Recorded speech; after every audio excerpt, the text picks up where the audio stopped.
Ora viva, seja bem-vindo ao Final Cut, podcast da Sports Tellers, agora com apoio craques.pt. Já sabes, estamos no YouTube, na Apple e também no Spotify.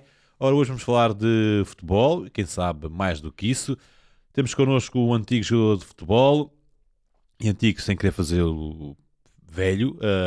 Jogou na Académica, Benfica, Braga, Vitória, Betis, entre outros clubes, com uma carreira...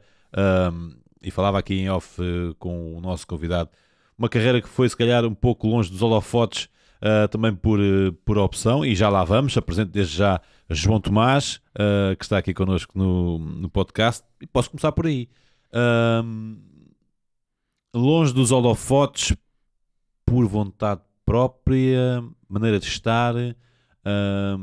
Há jogadores, por exemplo, puxam um pouco pela imprensa, mas sempre me deu ideia do que tu tinhas o teu próprio caminho e gostavas de estar na tua, se assim como se costuma dizer. Obrigado pelo convite, Nuno. Sim, sempre foi um pouco acho que a minha personalidade foi sempre muito à base da descrição, muito à base de comportamentos exemplares e sempre a tentar ser um exemplo, porque nós neste mundo sabemos que somos muito escrutinados e mais agora, né? No nosso tempo se calhar menos, mas agora muito escrutinados, muito analisados.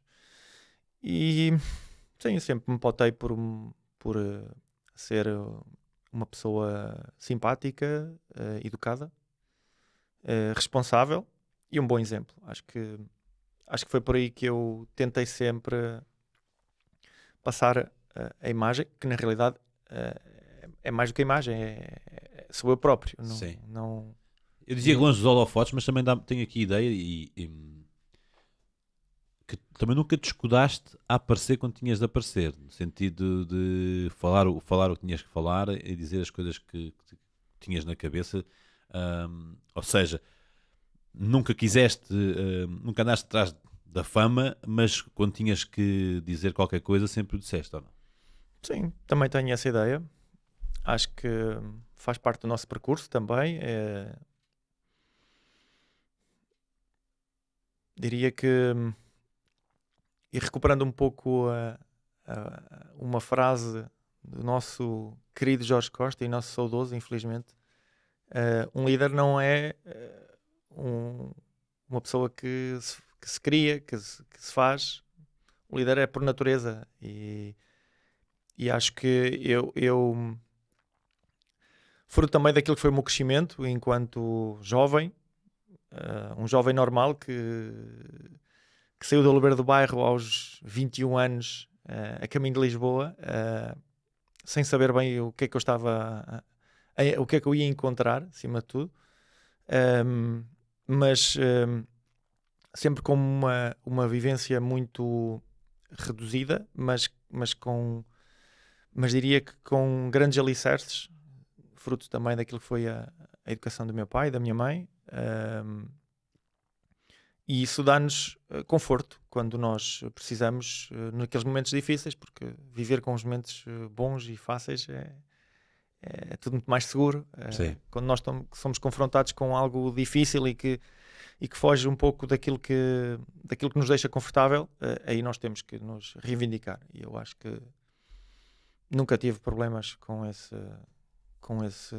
situações e eventualmente até nós possamos sair em alguns momentos mais prejudicados do que beneficiados, mas era o que o momento pedia e era isso que eu dava. E já lá vamos à parte do futebol. Quero saber, até para começar então aqui esta conversa sobre o jogo, sobre a carreira, mas é preciso também saber o momento. O que é que neste momento andas a fazer? Estás a estudar? Já acabaste? Como é que está? Bom, eu deixei de jogar em 2014. Tomei a decisão que regressaria à faculdade. Diria que para terminar aquilo que comecei em 96 e que não tive a oportunidade de terminar, que foi a minha licenciatura em desporto. consegui terminar a licenciatura e gostei tanto que, entretanto, terminei a licenciatura, fiz mestrado. Depois meteu-se o ano do Covid e não consegui a entrada direta na faculdade no ano que pretendia, e então o doutoramento acabou por ser adiado durante um ano. Em 2021 entrei na Faculdade de Coimbra, no doutoramento em Ciências do Desporto, e tenho o prazer e a honra de dizer que está terminado e que irei defender a minha tese agora muito brevemente. Não fiz só isso durante estes 11 anos. Entretanto, também tive um projeto muito interessante no Sporting Braga, que tinha a ver com o treino específico dos avançados, que durou basicamente 2 anos e pouco. Entretanto, deixei um bocadinho de parte porque sempre gostei da parte da direção desportiva, da gestão desportiva, e passei pela Famalicão, pelo Trofense, pela Torriense, e em 2023, quando saí de Torres Vedras e já tinha o meu primeiro ano de doutoramento terminado, as minhas unidades curriculares estavam feitas, e decidi que era momento de dedicar-me praticamente em exclusivo à causa, porque de facto é uma causa.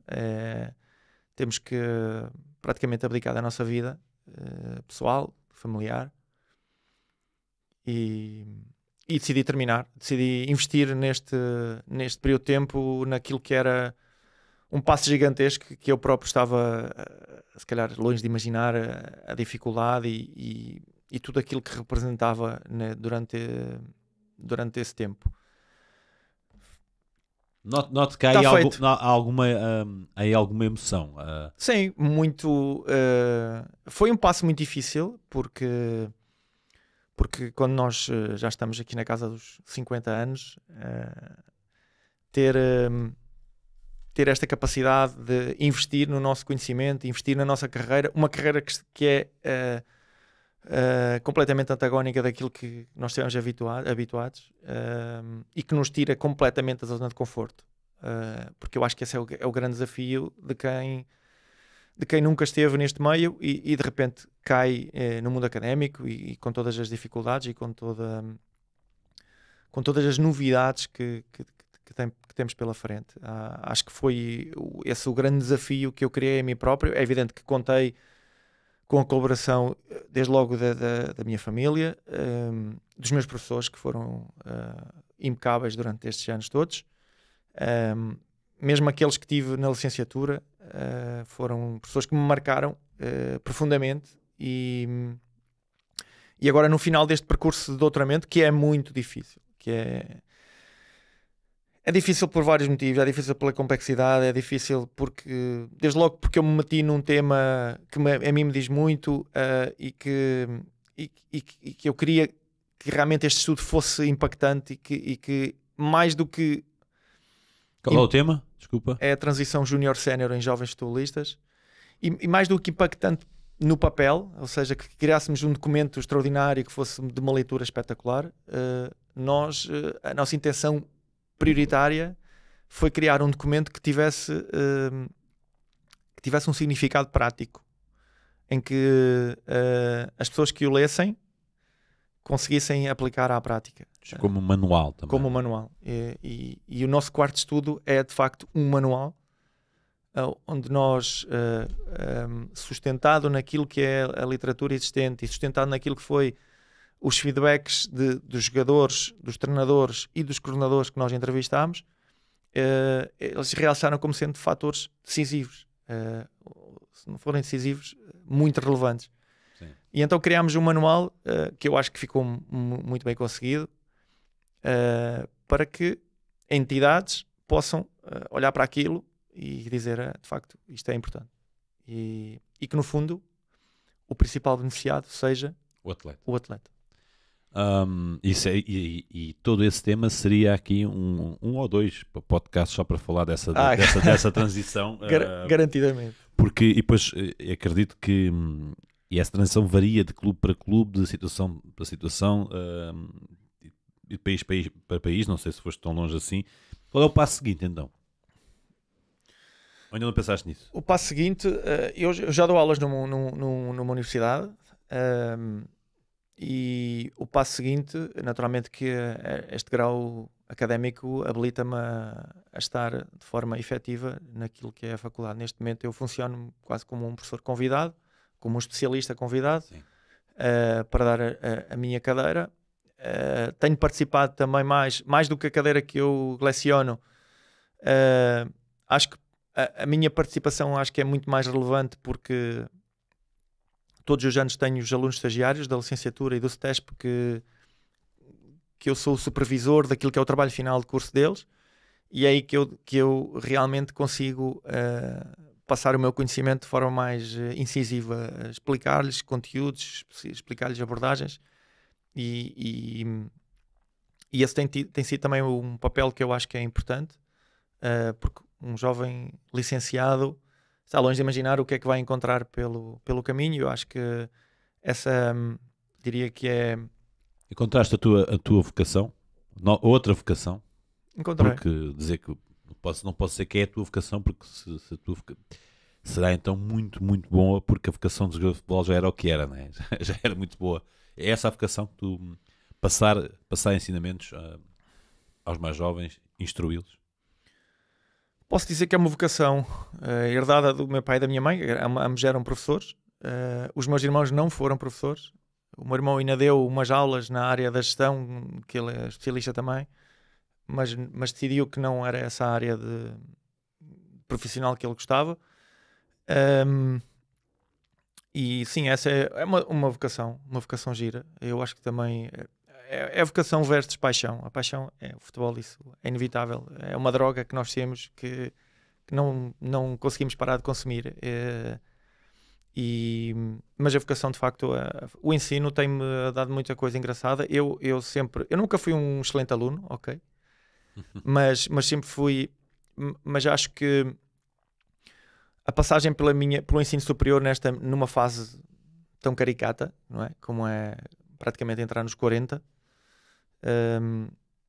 deu-me uma estabilidade muito interessante, e consegui ver o ensino enquanto aluno e depois enquanto professor também de uma forma diferente.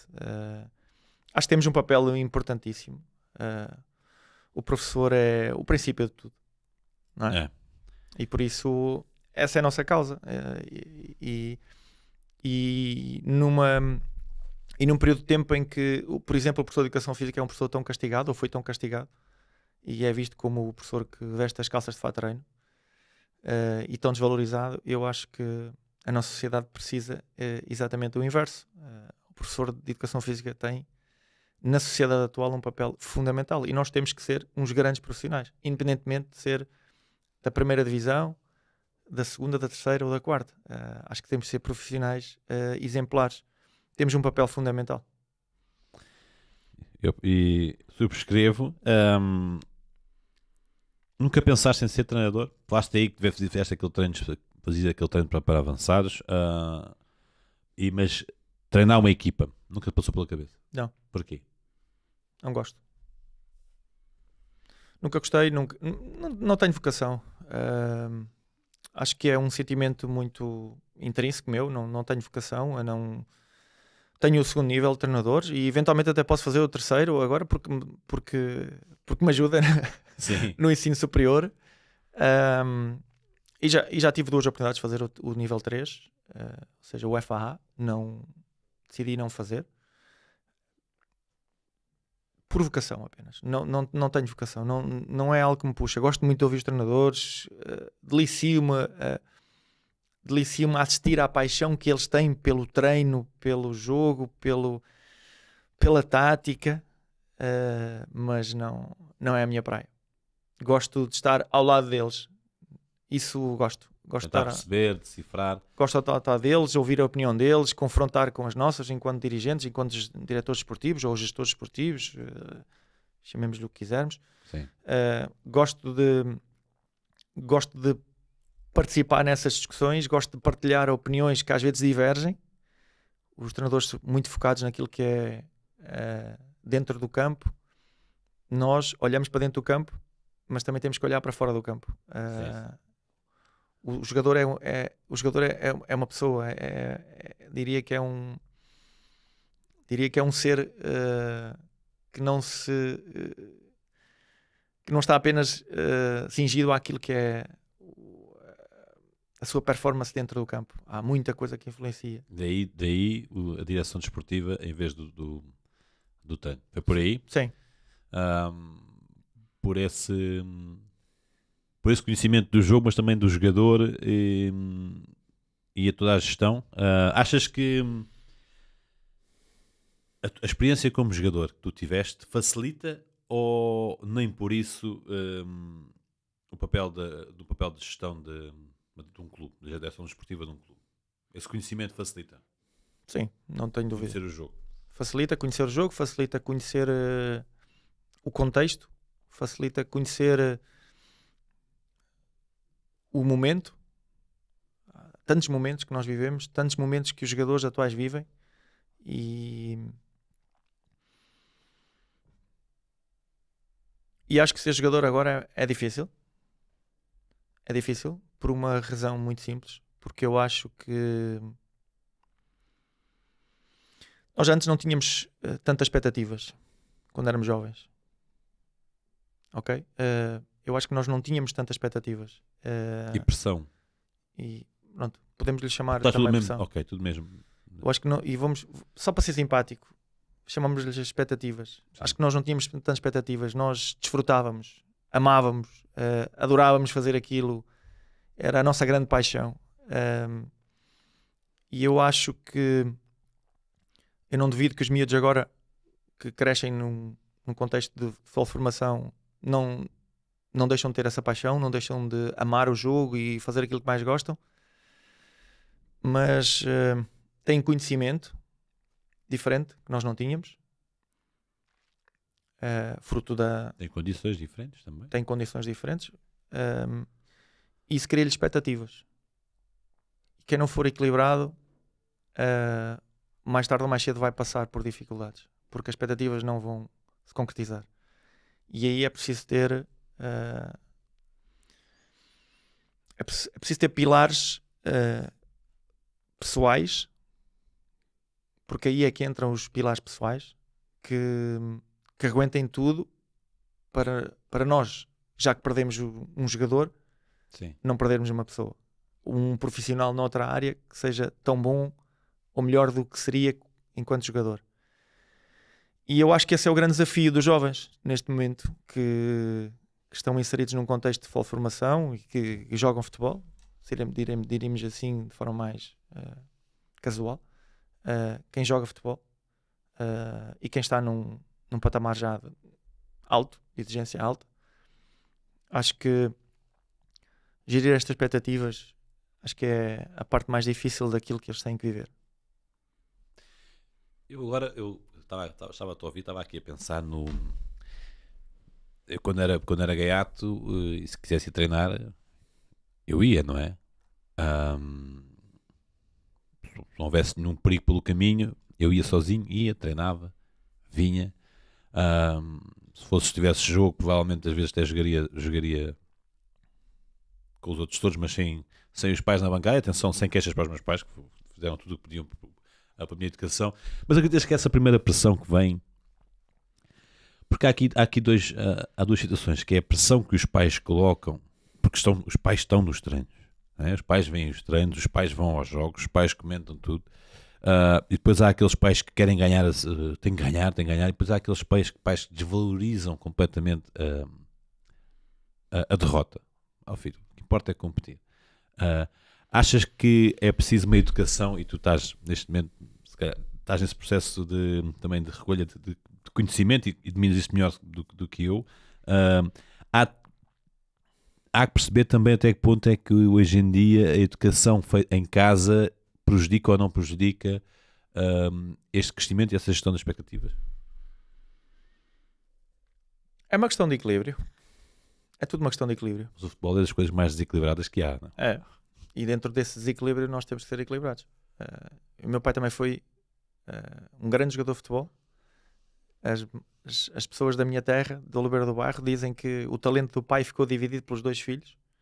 Por isso imagina aquilo que o meu pai jogava comparado comigo e com o meu irmão.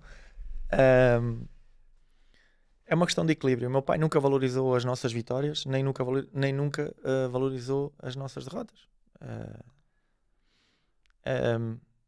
E sem desvendar muito daquilo que são os nossos estudos,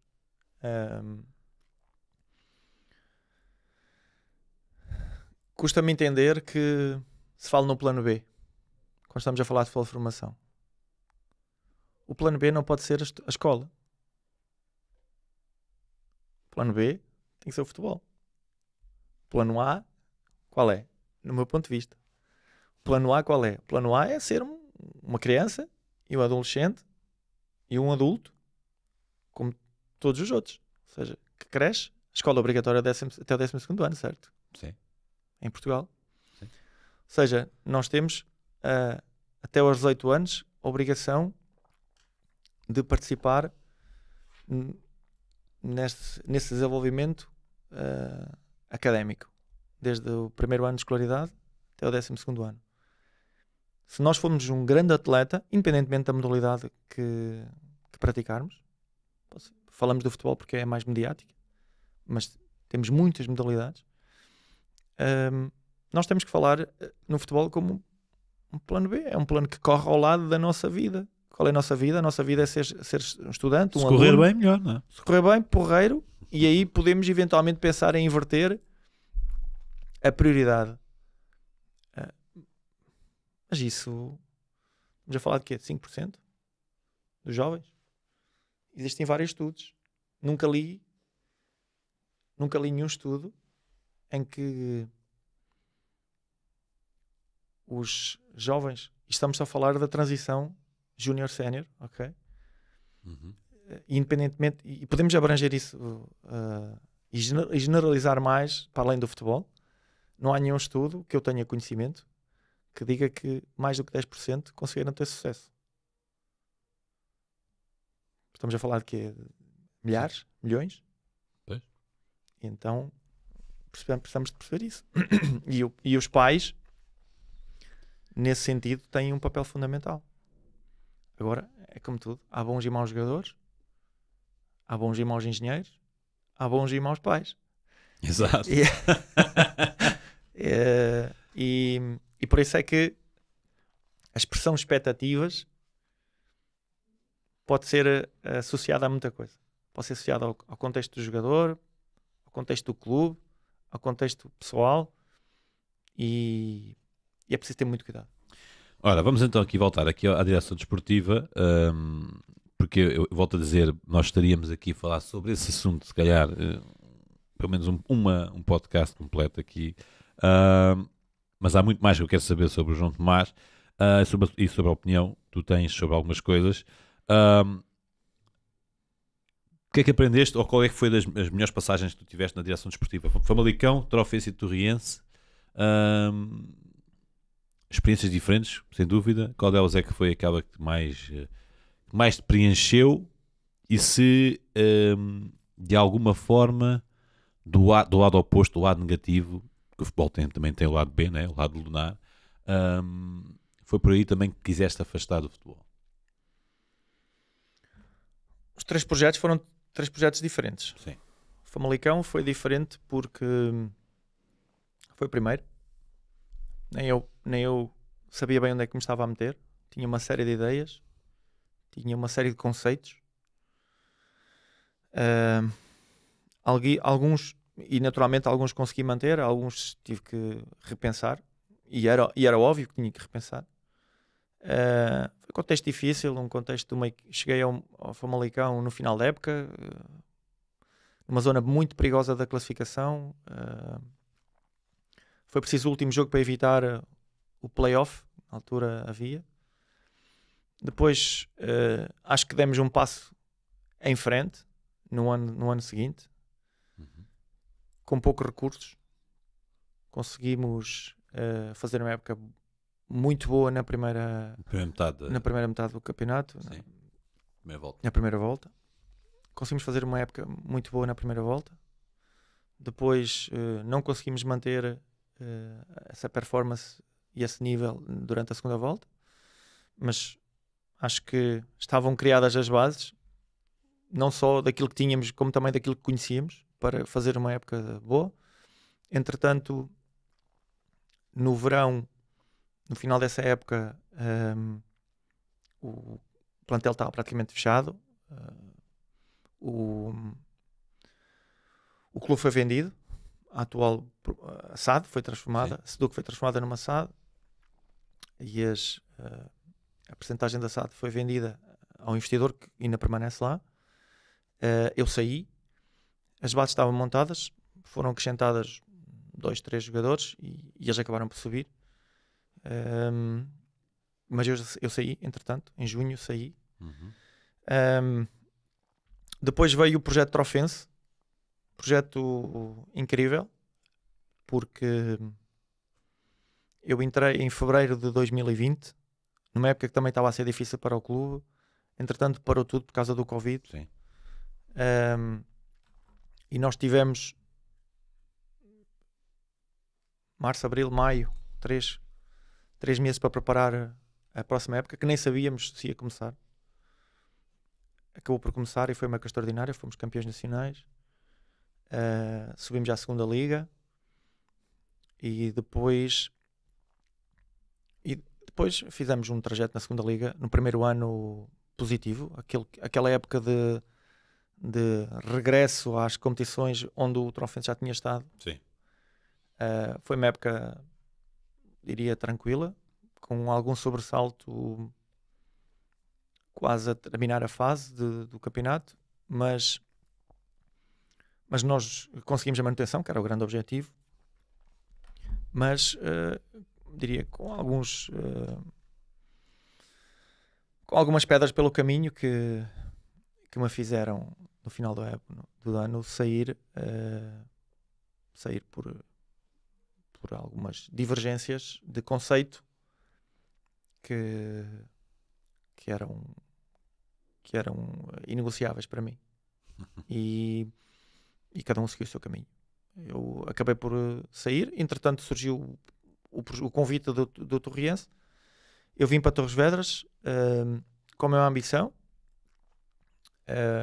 Acho que também foi feito um bom trabalho.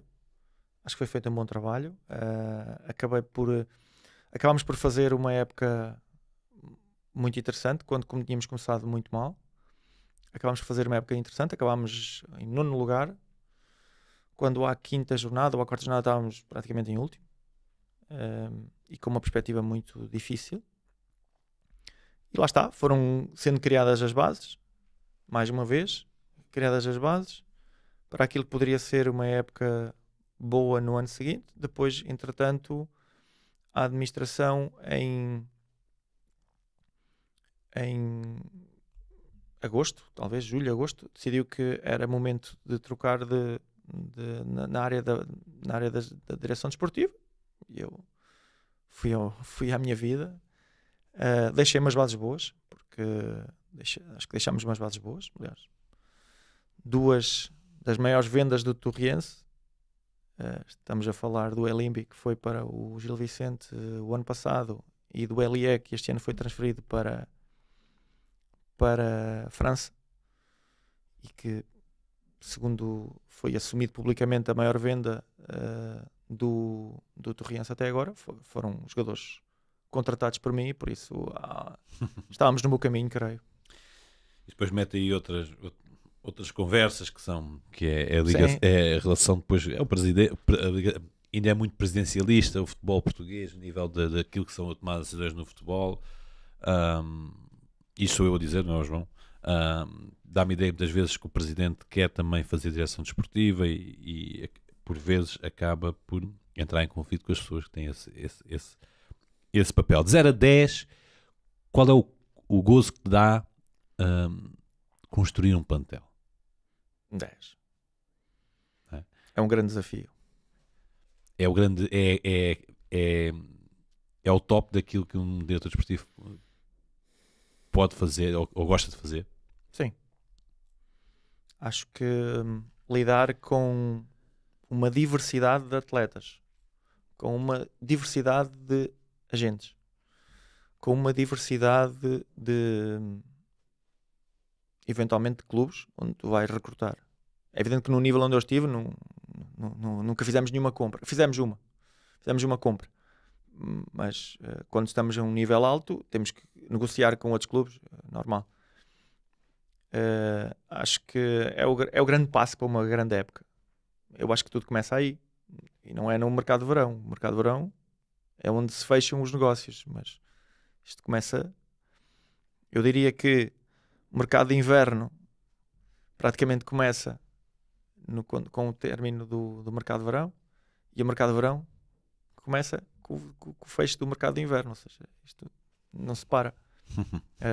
E eu acho que esse é um trabalho fundamental, é um trabalho em equipa, vários departamentos envolvidos, a direção desportiva, o scouting, o departamento técnico. Acho que esta simbiose tem que funcionar obrigatoriamente. Não concebo que uma gestão desta natureza possa ser feita de forma individual e desligada uma coisa da outra. Não faz sentido. O treinador é um projeto, um jogador é um projeto, e uma equipa é o projeto desses projetos todos. Ou seja, o que nós vemos no estádio, e vamos e o sócio, o adepto de um clube, o que vai ver é um projeto. Que às vezes correm bem, outras vezes correm mal, é o normal. Às vezes a fórmula é a mesma, não é? A fórmula é a mesma, mas eu diria que a fórmula é que às vezes tem que ser readaptada. Diria que a equação muitas vezes precisa de ser reajustada, e eu acho que essa é a grande virtude da direção desportiva e dos departamentos que estão interligados. Ora, vamos ao jogador, ao João Tomás, o jogador.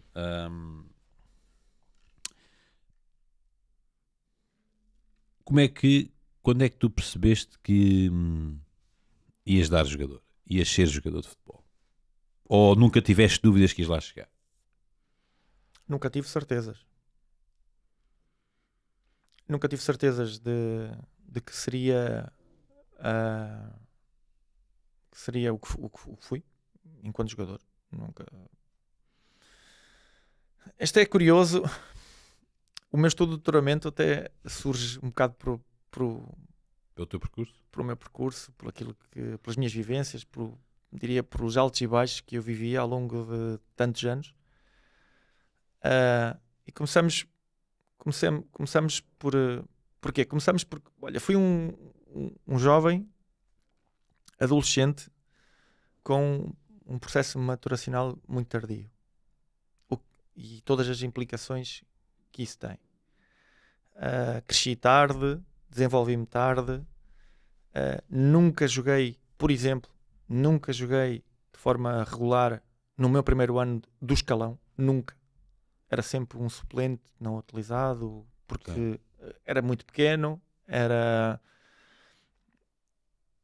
nunca fui um talento, Sim. e isso nunca me permitiu ser, diria, utilizado com tanta frequência como um jovem gostaria, não é? Depois, sempre fui muito bom em diversas modalidades, ok? Para além de ser um miúdo da aldeia, ou seja, cresci num contexto da aldeia e todas as facilidades que nós temos para inventar qualquer coisa para fazer. Então o meu processo de desenvolvimento no futebol e na escola sempre foi muito diversificado. Jogava futebol, jogava basquete, jogava vôlei, praticava ginástica, andava de bicicleta, por isso fazia uma panóplia de coisas que qualquer jovem faz. Eu não diria que agora qualquer um não é. Acho que é mais difícil qualquer um fazer isso. Mas adorávamos a educação física, por exemplo, e tínhamos uma paixão por todos os professores de educação física e professoras, e tudo aquilo que eles provocavam em nós, a diversidade de estímulos que nós tínhamos, acho que era muito interessante, e por isso nunca me lembrei de ser jogador de futebol, ok? Tinha mais com o que me preocupar Agora, adorava jogar futebol, é lógico, desfrutava muito. Como te disse atrás, nunca fui um aluno de excelência e em alguns momentos da minha carreira desportiva tive que saltar do futebol Para estudar. para me dedicar à escola, porque o meu pai castigava. Então foi assim um tumulto muito grande. Então desfrutei ao máximo daquilo que foi o meu percurso nas camadas jovens. Dos 10 aos 18, que foram os 8 anos de formação que tive, que era o que estava regulamentado na altura. Não havia futebol a partir dos 3 anos, não é? Desfrutei. E desfrutei. Tive o primeiro grande impacto negativo quando lá está nessa transição júnior-sénior, porque a equipa... O meu primeiro ano de júnior, nós fomos campeões distritais e subimos ao Nacional. E já fui eu e os meus colegas, que éramos mais novos, que fomos disputar o Nacional de Júniores. Acho que foi pela primeira vez. E foi um ano de grandes desafios, como deves imaginar, e de grandes goleadas. E no final desse ano fomos todos, praticamente todos, dispensados. O Oliveira do Bairro não aproveitou um único jogador para a equipa sénior nesse ano. E os únicos que conseguiram saltar para a equipa sénior tinham sido do ano anterior. E mesmo esses nunca passaram desse nível. Ou seja, esse foi o primeiro grande impacto. Mas para mim estava tudo bem. Eu tinha o prazer de jogar futebol. Estava no percurso para entrar na faculdade e por isso era um normal. Ia acontecer tudo normal. Sim. Um miúdo que acaba os estudos, vai para o ensino superior e joga futebol. Porreiro. Então fomos todos para um clube lá da terra. Os nossos colegas dos júniores foram quase todos para lá também. Aquilo também não correu muito bem. Nós acabámos por descer de divisão nesse ano. E entretanto, era tudo na base da paixão e do prazer de jogar. Nós fizemos um torneio interlocalidades de futebol de 7. E eu fui e jogava o meu irmão. Quando jogava eu e o meu irmão era muito complicado de nos ganhar. Okay? O meu irmão, apesar de ser mais novo que eu, 3 anos, já com 17, ele tinha 16 e eu tinha 19, fazíamos a diferença. E então nós ganhámos esse torneio, eu fui o melhor marcador, o melhor jogador, ganhámos o primeiro lugar, ganhámos a taça, antes havia essa coisa toda, melhor guarda-redes, disciplina, ganhámos isso tudo.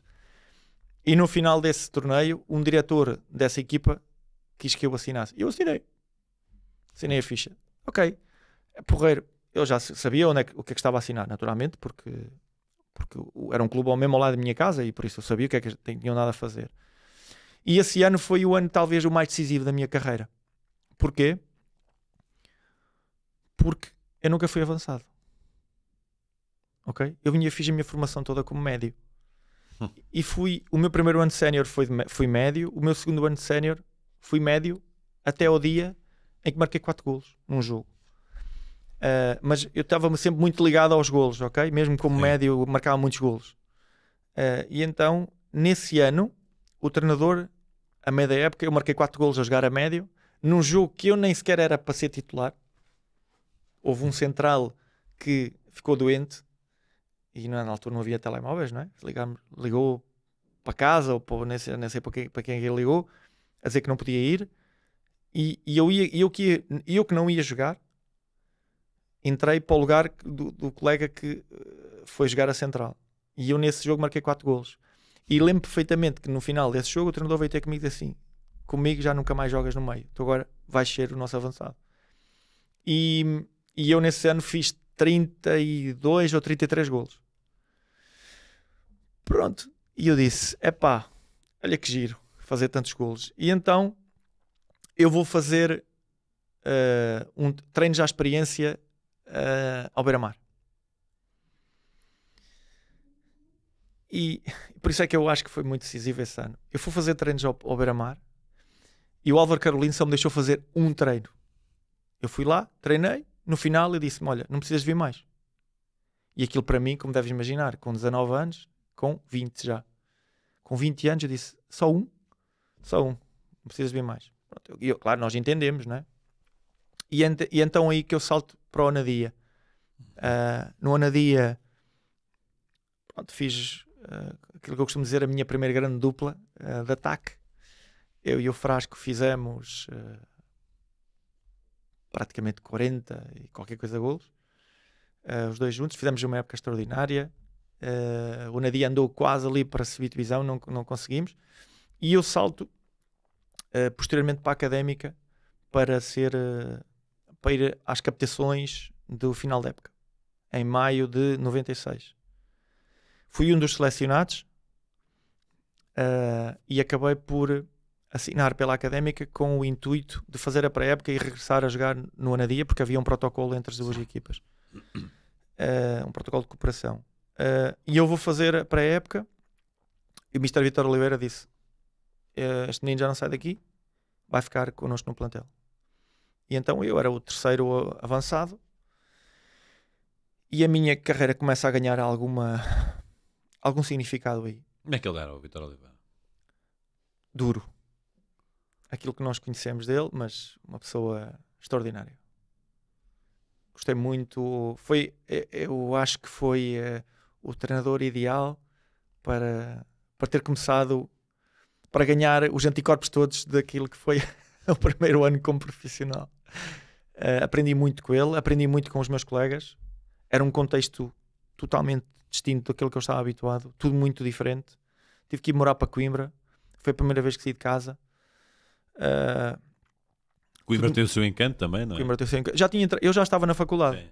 Em Coimbra? Sim, eu já estava na faculdade, ou seja, coincidiu mais ou menos a entrada da faculdade com a entrada no futebol. E então foi tudo muito difícil e eu acho que nessa fase nem entendi muito bem o que é que eu estava a fazer. Qual era o significado de ser profissional de futebol, ser jogador de futebol. Para mim, eu estava a ser jogador de futebol, o jogador de futebol normal, a jogar, a ter prazer. Só que nós subimos divisão nesse ano. E aí tu começas a perceber, vou jogar na primeira divisão.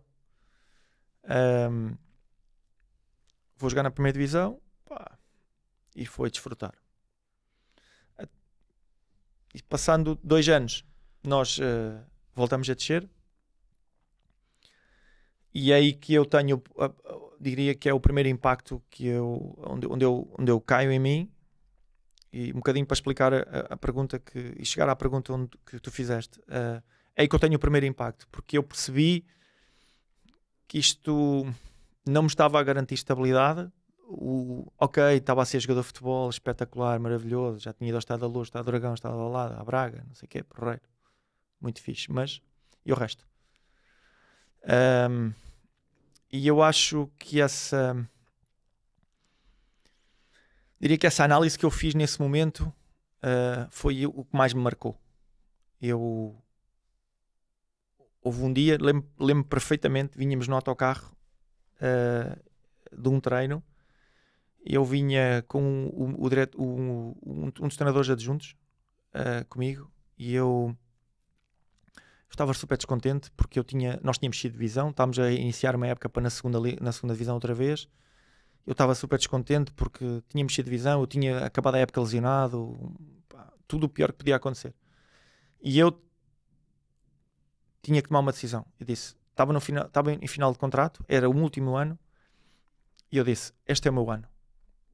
Ou este tem de ser o meu ano. Se não for o meu ano, tranquilo na mesma, eu não vou deixar de jogar futebol, mas vou priorizar a faculdade, porque não estava a fazer o que devia fazer na faculdade. E isso ficou muito claro na minha cabeça. Essa análise estava claríssima, esse sentimento de responsabilidade estava claríssimo. Eu já namorava e naturalmente queria, claro, o que toda a gente quer fazer, não é? O nosso projeto de vida. Estávamos a iniciar o nosso projeto de vida com a esposa aqui que é atual. E então eu tinha que tomar uma decisão. E aí disse não, isto é este ano. Ou é ou não é? Não vale a pena, ando-me aqui a enganar. E é aí que aparece o Jardel de Coimbra? Não, o Jardel de Coimbra já tinha aparecido. O Jardel de Coimbra já tinha aparecido. E pronto, isso é o ano que eu faço aquela época extraordinária. 19 golos em 17 jornadas da primeira volta do campeonato de segunda de Liga. E Benfica. E quando aparece o Benfica. e a vida muda. E como é que foi chegar a Lisboa e ao Benfica com um balneário com as suas estrelas, Poborski, João Pinto, Nuno Gomes, não sei se o Bernardão que entrou, o Bernardão que entrou no ano seguinte. Como é que foi? Vale Azevedo ainda ao presidente? Sim. Vale Azevedo. Difícil. Foi tudo muito difícil. Primeiro porque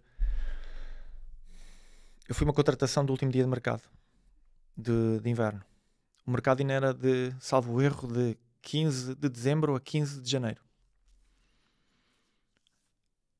Eu estava em final de contrato e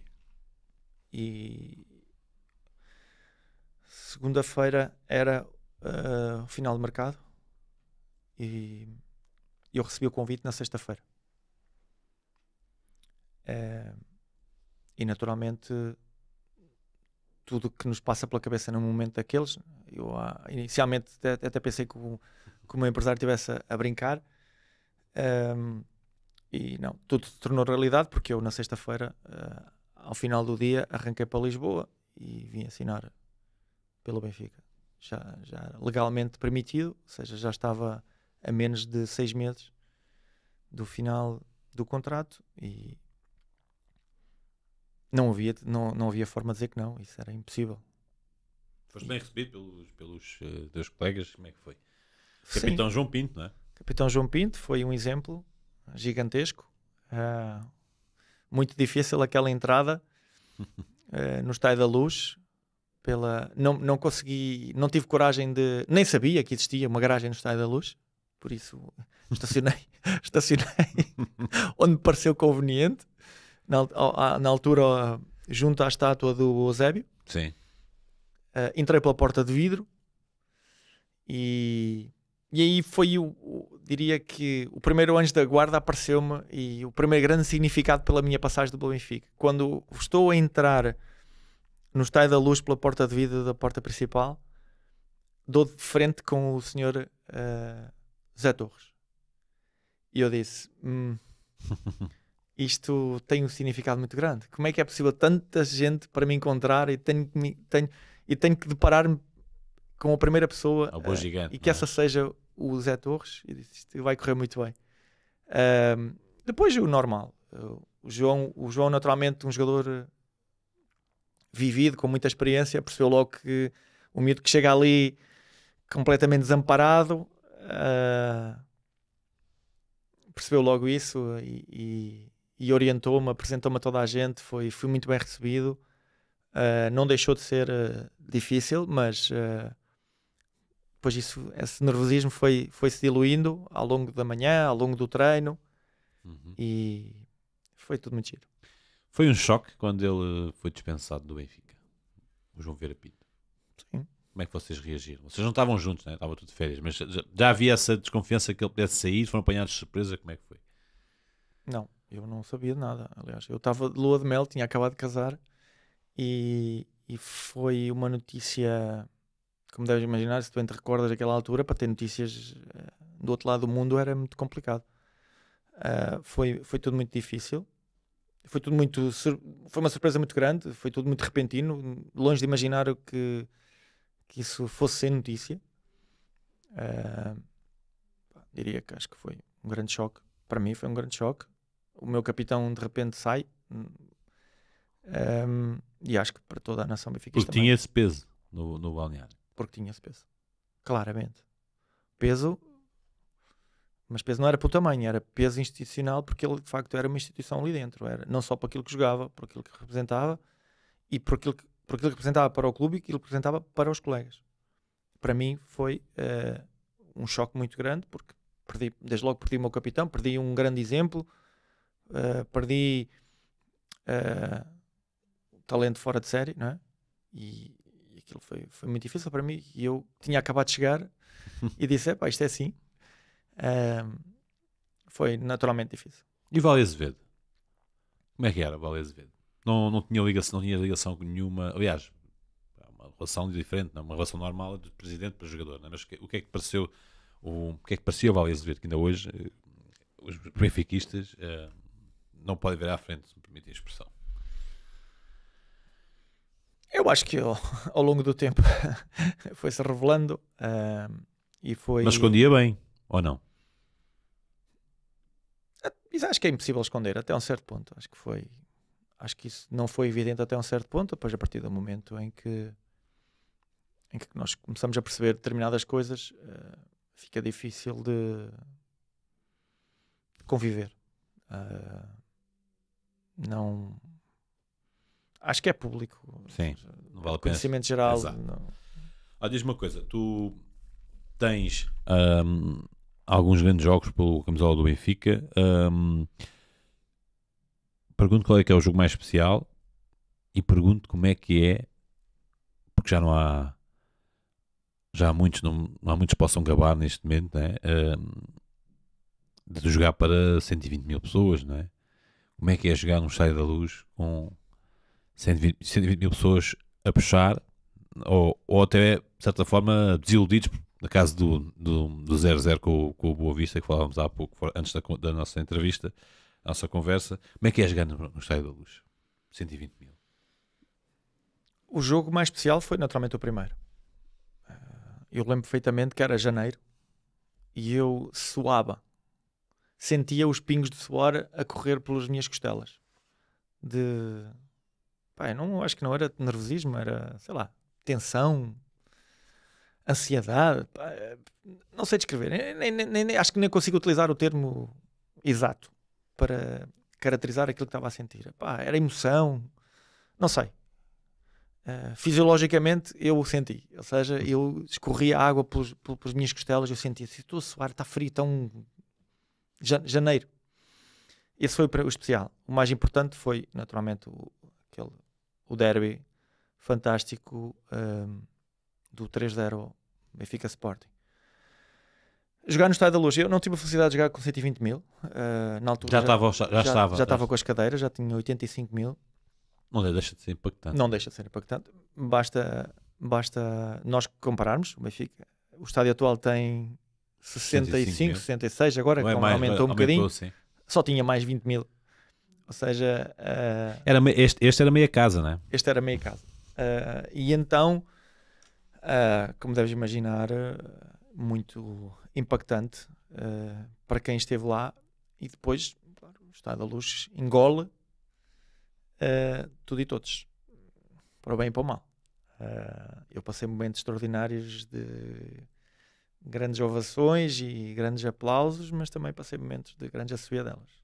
E posso-te confidenciar que não é fácil. E eu acho... Tribunal da Luz, não é? E eu acho que nós enquanto atletas temos que ter uma couraça realmente muito forte, porque há uma certeza que nós temos, quer dizer, os jogos não vão correr todos bem e vamos passar por momentos menos bons de forma, e não é naturalmente durante um jogo, mas um jogo vamos errar aqui e ali, ok, normal, mas durante uma temporada vamos ter oscilações. Um ponta-lança vai estar 2 jogos sem marcar, ou 3, ou 4, e o tribunal é difícil. O tribunal é muito difícil. Nós termos capacidade de superar esses momentos é difícil, porque quando se faz golos, quando se recebe aplausos de todo lado, é muito fácil. Depois, o problema é que quando as coisas não correm bem, e aí é preciso... Aí é que se vê não só o que são os jogadores, o que são os treinadores e o que são os adeptos.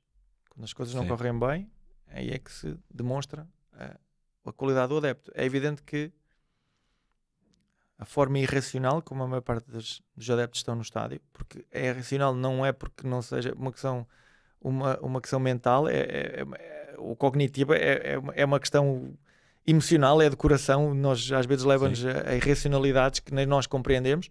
Às vezes é um escape até. Ou às vezes até um escape, mas de facto não é nenhum recado, não é nenhuma mensagem, serve o que serve, mas é nos momentos difíceis que nós precisamos de quem lá em cima, porque quando ganhamos é fácil.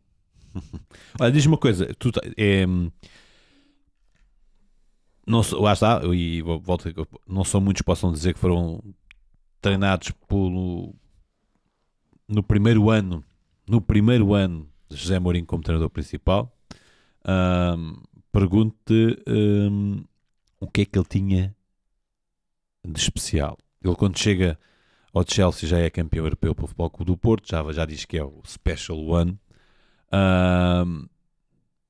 mas também fez esse caminho triunfo, né? Começou ali no Benfica, que se calhar foi interrompido quando ele se preparava para, com vocês, ganhar o primeiro campeonato. Há quem diga que era muito cedo para falar, mas eu, como que estive nesse mítico jogo do Benfica Sporting, acreditava a partir daí, porque não era, o Mourinho inverteu o pensamento, porque as pessoas não davam o Benfica como favorito, antes pelo contrário. O que é que ele tinha de especial? O que é que ele fez na equipa para que vocês, de facto, parecia que todos seguiam aquele homem, de tal forma que quando ele saiu, mesmo com Tony, o Benfica foi para ali abaixo? Primeiro, o que tem de especial é ele, é a pessoa, não é o treinador. Acho que o Zé Mourinho é uma pessoa, como todos nós, mas que é diferente. É um líder, é uma pessoa altamente inteligente e soube levar todas essas capacidades para a parte mais técnica. Tecnicamente, não precisa estar a descrever, naturalmente. E conseguiu, perante aquilo que era o primeiro trabalho como treinador principal, conseguiu perante um grupo de jogadores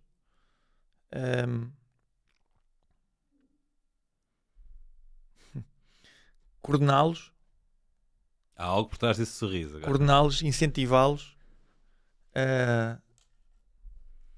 diria até dar-lhes, se calhar, uma dimensão, e eu até me incluo nisso, ok? Se calhar uma dimensão que porventura até nem tinham, mas nós sabemos que os treinadores têm esse dom. Eu costumo dizer muitas vezes, se nós formos organizados, vamos parecer mais do que somos. Temos de ser organizados. E eu acho que esse foi o grande mérito. Chegar, perceber tudo o que é que tinha, que não era muito, e vamos por aqui. Eu podia descrever uma série de episódios que tivemos, muitos são conhecidos pelo menos um. nos livros. Pelo menos um.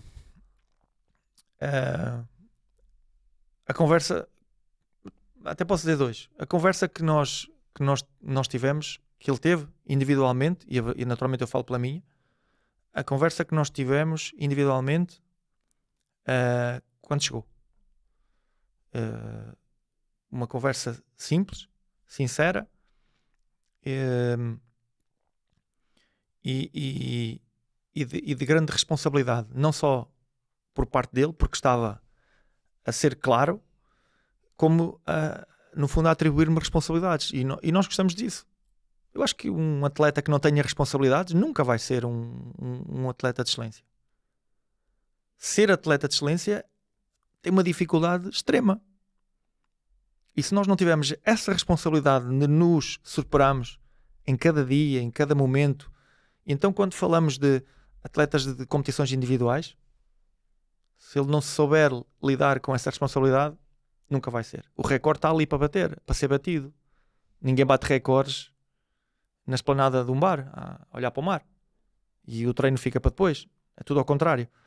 E diria que essa simbiose que houve e essa troca de mensagem que houve no primeiro momento foi muito significativa. E não é por acaso que eu fui o jogador que mais golos marcou no tempo em que ele lá esteve, e foi curto, mas marquei muitos.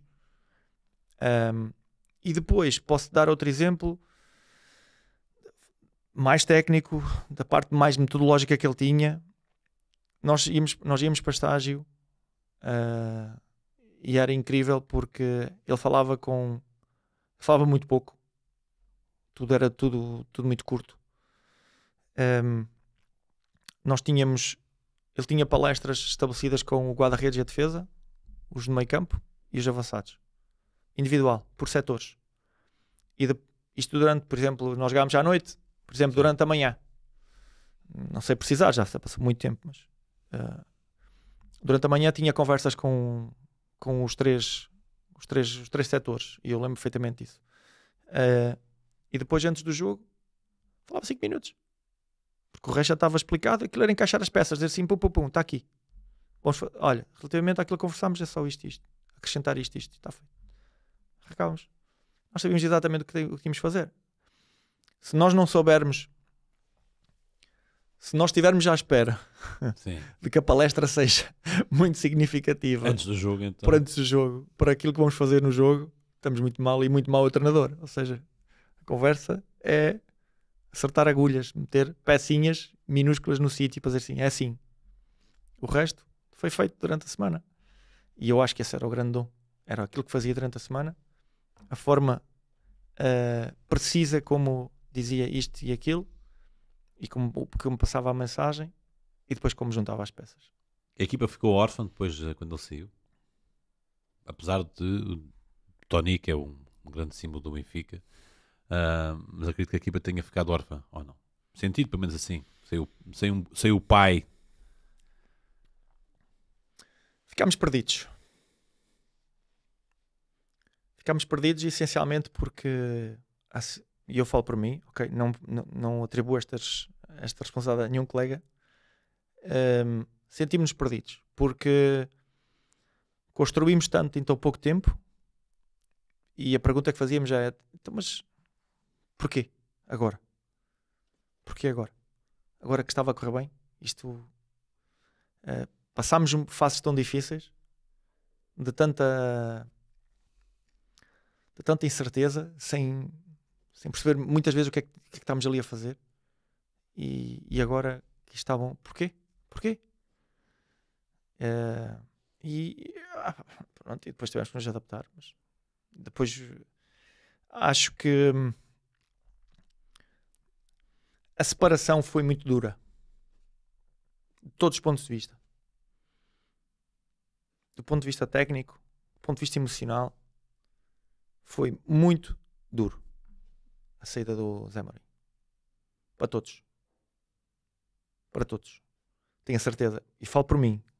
Esta é a minha opinião, não é a opinião dos meus colegas que estavam comigo. Esta é a minha opinião. A saída foi muito dura para todos. A forma como foi... Deixou marca. Não? Deixou muita marca. E aquele momento no balneário que eu não vou falar sobre isso, mas aquele momento no balneário estilhaçou, sobrou para toda a gente. Para toda a gente. E naturalmente para quem ficou. Pois, exatamente. Quem foi. Ora, já estamos para lá da hora de conversa. Quais foram os nomes do futebol, treinadores, jogadores que mais te marcaram? Já falei num. Vítor Oliveira foi...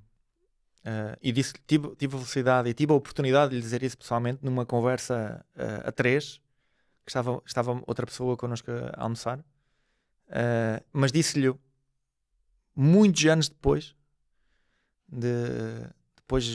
claro, já tinha até, acho que até já tinha deixado de jogar, disse-o numa conversa muito franca, de agradecimento puro,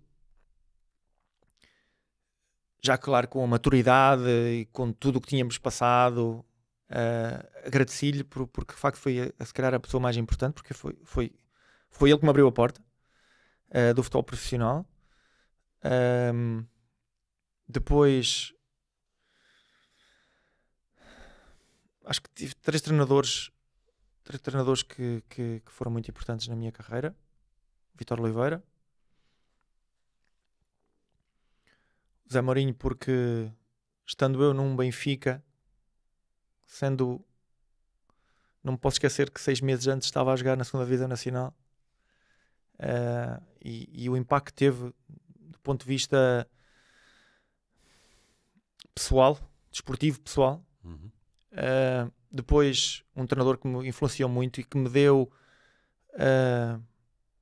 uma nova direção à minha carreira foi o professor Oswaldo Ferreira, que me apanhou já com 29 anos e que me mostrou coisas que ainda ninguém me tinha mostrado e que me fez elevar ainda mais o nível que eu tinha. Ainda por cima, depois de uma fase muito difícil, que eu em Sevilha fui operado 2 vezes ao joelho esquerdo, parti um pé esquerdo. Depois em Guimarães, na época seguinte, também não joguei muito. Depois de 2 anos muito difíceis, ele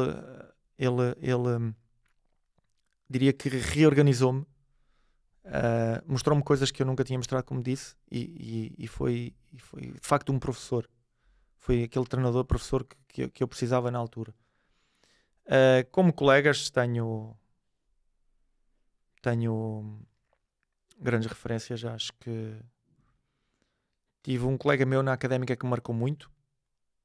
Somos grandes amigos até hoje, que foi Miguel Bruno, que me ensinou muita coisa, porque apesar de sermos Miguel Bruno ajuda a seleção das camadas jovens de Portugal, não é? Exatamente. Tipo Casqueiros. Exatamente. Apesar de sermos quase da mesma idade, quando nós coincidimos, ele era um jogador muito mais experiente do que eu. Então aprendi muito com ele numa fase que eu não sabia nada. Eu sabia muito pouco daquilo que era o jogo em si. Ou seja, tinha acabado de chegar do Distrital e da terceira Divisão Nacional. A gente sabe muito pouco. Uhum. Interpretar o jogo, conhecimento do jogo. E aí aprendi muito com ele, a vê-lo jogar, a vê-lo treinar. Depois acho que o Pierre foi um companheiro gigante. Ainda hoje trocamos com muita frequência mensagens, e por tudo aquilo que significou, não só também para o meu crescimento, porque ele era um exemplo de personalidade, de forma como jogava, da forma como liderava, e eu aprendi muito com ele, e acho que nós nos complementávamos muito bem. É lógico que eu fiquei muitas vezes chateado porque era eu que corria, eu corria mais, mas agradeci muitas vezes, porque nós tínhamos até fora do campo uma cumplicidade muito grande, e eu acho que isso era o fator preponderante. Tínhamos uma cumplicidade muito grande, éramos realmente amigos fora do campo, e eu acho que isso contava muito depois dentro do campo. Ninguém me tira aquela bola que o Roger bate no livre contra a Boa Vista, em que eu acredito que tivesse os estádios todos à espera de uma bola daquelas para o Pierre bater, e depois o Roger bate a bola e reda a história, né? Que não foi bonito depois, né? Não. A conversa. Nem sei se foi conversa, mas pronto. Não. A falta foi sobre mim, sabes, não? E o jogo estava a acabar. O jogo estava a acabar, praticamente no fim. E eu estava muito desgastado. Eu lembro perfeitamente desse momento do jogo. Lembro perfeitamente do que passou depois no balneário. Lembro-me muito bem disso. Estávamos num momento do jogo muito difícil, um 0-0. O Boa Vista não queria perder. Aliás, o Boa Vista é campeão nesse ano. O Boa Vista não queria perder. E eu, quando tenho a oportunidade de ganhar aquela falta, eu disse falta. Aquilo para mim, na minha cabeça, aquilo assim, falta, golo. Falta, golo. Aquilo era meio golo. Aquilo para o Pierre era um penalti. Era um penalti para mim. Aquilo para o Pierre era um penalti para mim. E quando eu ganhei aquela falta, eu celebrei, como disse, pronto, já está, vamos ganhar aqui. E depois eu achei muito estranho o Pierre está do lado esquerdo da bola e o Roger do lado direito. Disse ok, pronto, combinaram qualquer coisa. Quando o Roger bate a bola e ela foi ao lado, não é? Ou não foi golo, não sei se foi ao lado, não foi, mas acho que foi ao lado. E eu disse, ui, isso vai correr mal. Correu mal. Só que o Roger é que tínhamos 4 ou 5 martelões no balneário que aguentaram o bicho, senão a coisa ia correr muito mal. Eu sei que aquilo foi quando ele bate a bola, foi uma desilusão. Eu não me lembro, eu nunca mais me esqueço da cara do Pierre, que o Pierre ficou assim a olhar para ele e disse, vou-te matar. A cara assim a ir, vou-te matar. Olha, diz-me, a jeito de terminar também a conversa, quem é que te chamou à seleção? Tónio Oliveira. Tónio Oliveira. Achas que... E o Scolari. Escolar. Achas que pecou? Achas que merecias ter sido... Sais de cabeça de consciência tranquila? Sais de certeza. Mas achas que podias ter sido mais vezes chamado? Acho. Mas não fui. Tenho esse problema resolvido. Com a minha consciência. Há muito tempo. Eu costumo dizer em jeito de brincadeira. Agora faz-se o National Team Legends, não é? Sim. Se até nesse estou suplente. Até nesse não sou chamado. Porquê? Na altura a concorrência era muito grande. Pauleta, Nuno Gomes, Sapinto, João Pinto. Era difícil. Eu quando fui, foi porque o Sapinto, lembro perfeitamente, a primeira vez que fui chamado à seleção, estava eu a entrar na autoestrada, liguei-me ao Mr. António Oliveira a dizer, olha, Sapinto lesionou-se, quero que venhas tu. Mas foi porque o Sapinto se lesionou. Isso tem a ver também com a tal imprensa que falávamos, ou se calhar... lá está, nunca... Eu não quero dizer, não quero ser mal interpretado, não quero dizer que os outros tenham tido esse papel, ou os bicos de pés, mas tu, lá está, aquele low profile. Não, ou há jogadores com muita imprensa e há jogadores com pouca imprensa? Não, nunca me guiei por isso. Nem acho que isso seja significativo. Acho que podemos ter tudo e mais alguma coisa. A concorrência era mesmo forte. A concorrência era forte. Não. Mais tarde, a concorrência já não era tão forte. O Scolari chamou-me em 2007, 6 anos depois de eu ter sido chamado a última vez. Numa fase que eu já não contava. Ok? Aliás, eu estava a jogar no Qatar. Eu não fui chamado para o Mundial 2006, talvez na fase em que eu mais merecia. Era o melhor marcador português, vinha da época 4-5, 5-6, com mais de 30 golos na Liga Portuguesa. E não fui chamado. Ok, não há problema. Continuava a haver muitas alternativas e as escolhas tinham que ser feitas. Custou-me mais na altura em que eu estava no Rio Ave, que eu já tinha mais de 35 anos. Se isso é um fator de exclusão, não sei. Acho que não deve ser. Hoje não é de certeza. Hoje não é de certeza. Ou se na altura foi um fator de exclusão, acho que não. Ou se era jogar no Rio Ave,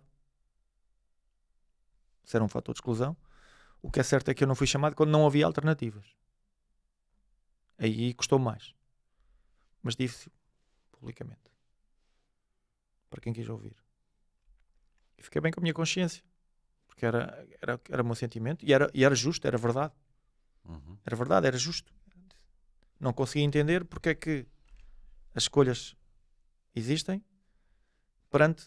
porque é que certas escolhas existem perante determinados contextos e rendimentos. Porque eu continuo a dizer, é o rendimento. O rendimento é que manda. Não pode ser. Mas sentes que nem sempre é assim. Pá, Fica para os outros. quero pensar que isso não é assim. Olha, diz uma coisa, até porque estamos a terminar. Tu és comentador também, fazes comentário na Sport TV. Como é que perspectivas como é que estás a ver esta temporada? Em jeito aqui também de balanço, mas também da expectativa que tens para o que aí vem, e se há algum avançado na Liga Portuguesa que te faça recordar o João Tomás.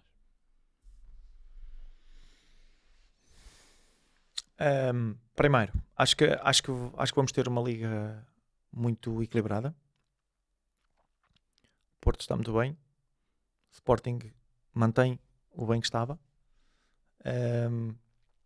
Benfica acho que tem capacidade para estar lá em cima constantemente. Acho que está bastante melhor agora.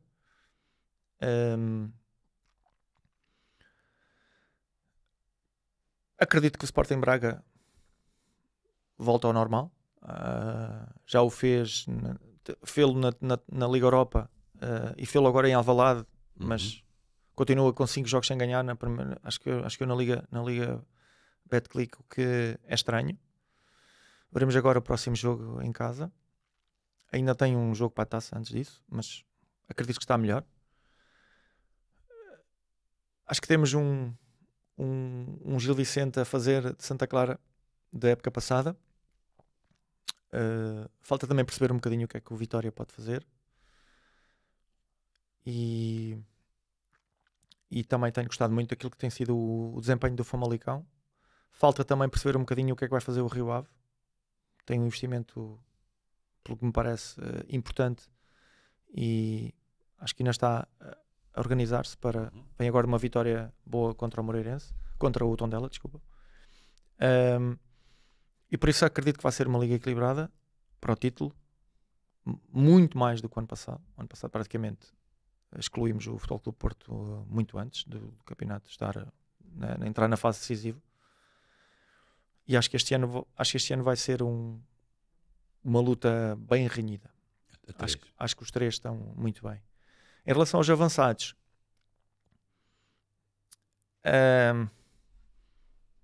é curioso porque este ano todas as equipas da frente têm uma grande referência no ataque. Eu não vou dizer com quem é que eu falei isto, mas foi com um treinador português muito importante, do quem sou muito amigo, e disse-lhe: nas tuas equipas tens de ter sempre um gajo que faça golos. Se tens um gajo que faça golos, normalmente significa que estás a fazer uma grande época, que estás a jogar bem, ok? Porque isso normalmente depois faz valorizar normalmente essa peça. Se tiveres um guarda-redes que faz muitas defesas, é muito mau sinal. Se tiveres um avançado que faz muito golos, eu acho que é um bom sinónimo. É um sinónimo de... Está a trabalhar bem. Está a trabalhar bem, e tens alguém que está a finalizar o que estás a criar. E se nós repararmos, o Sporting tem o Luís Soares, o Porto tem o Samu, o Benfica tem o Pavlidis, ainda falta perceber um bocadinho o que é que vai fazer o Ivanovic, mas parece-me que tem muita qualidade. O Sporting Braga tem um Navarro, o Gil Vicente tem um Pablo. É o Pablo. E por isso eu fico muito feliz. Acho que a posição 9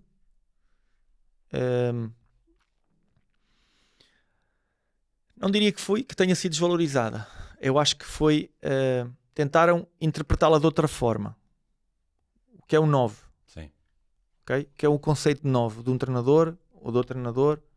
O conceito de 9, andámos aqui a inventar um bocadinho que queremos um jogador, um avançado móvel, que queremos um jogador de rupturas, que queremos um jogador de profundidade. Ok. Não queres saber a minha opinião, para não? Estava à espera aí de alguém parecido com o João Tomás, mas pronto, se tens algum ou não. Não, são muito melhores do que eu. Acho que todos são muito melhores do que eu. Eu era um jogador, mesmo para terminar, eu sempre fui um jogador que eu tive que trabalhar muito. Do ponto de vista técnico, do ponto de vista físico também, mas eu já tinha essas aptidões. Mas do ponto de vista técnico, do ponto de vista tático, nem tanto. Mas do ponto de vista técnico, tive que trabalhar muito. Tive que aprimorar muita coisa.